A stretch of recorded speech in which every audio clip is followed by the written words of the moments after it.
Halo, selamat siang pemirsa, kembali lagi bersama saya Fuji Rahayu di program Breaking News Teknik Reportase dan Investigasi Berita, mata kuliah yang ada pada semester 5 yang diampu oleh Bapak Adi Kusuma. Pemirsa, pada pekan kemarin tepatnya KPIA semester 5 melakukan rutinitas mingguan seperti biasa, yakni praktek teknik reportase dan investigasi berita, yang pada hari kemarin atau pekan kemarin lebih tepatnya membawakan berita tentang banjir di Bekasi. Beberapa mahasiswa menuai pujian dari seorang mahasiswa untuk mengoreksi dan memberikan apresiasi terhadap kelompok yang sedang maju. Pemirsa, kelompok kemarin cukup bagus, namun tetap ada beberapa koreksian dari mahasiswa, khususnya dosen pribadi.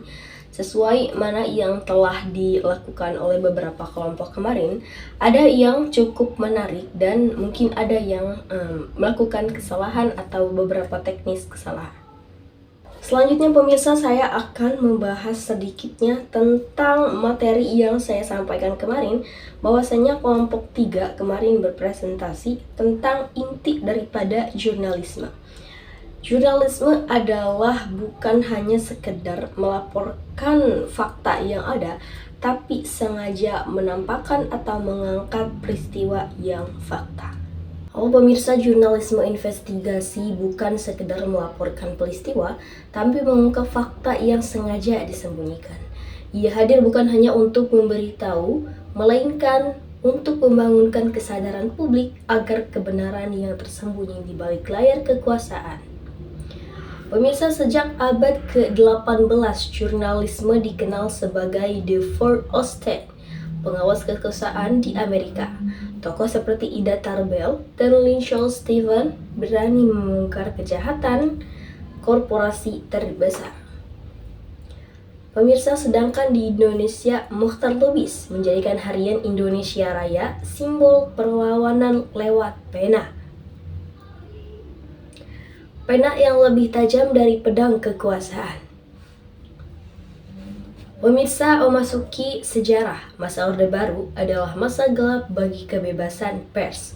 Banyak media yang dibungkam, banyak media yang tidak diupload, banyak media yang dibungkam, banyak jurnalis yang dibungkam hanya karena menulis kebenaran.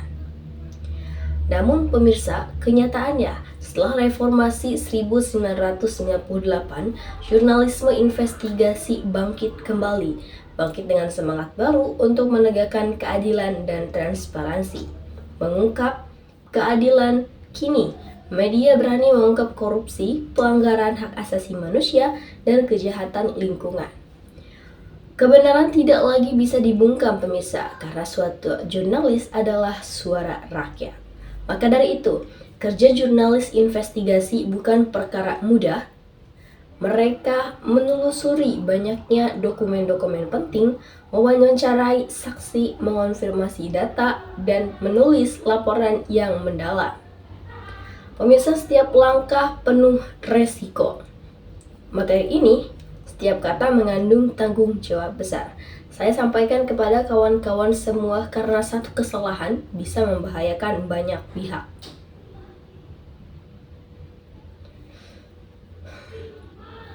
Pemirsa, melanjut ke pembahasan selanjutnya. Jurnalisme investigasi harus teliti, harus strategis, berani menantang arus demi menemukan kebenaran yang sebenarnya ada.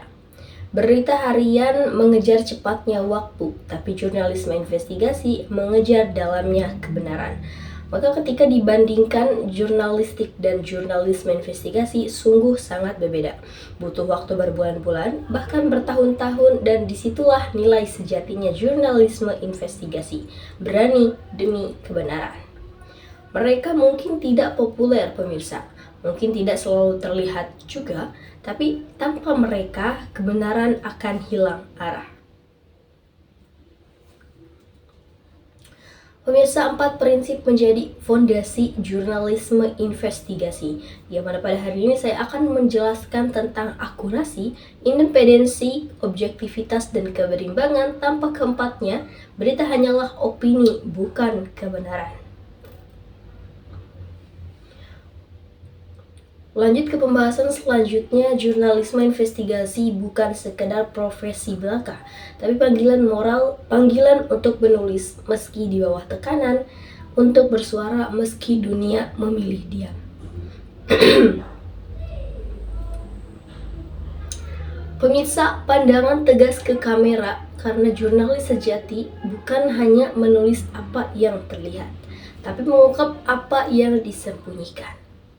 Mereka adalah mata dan mereka adalah suara rakyat, suara keadilan, dan penjaga demokrasi. Mungkin hanya itu yang bisa saya sampaikan pada episode kali ini. Kurang dan lebihnya mohon maaf. Pemirsa,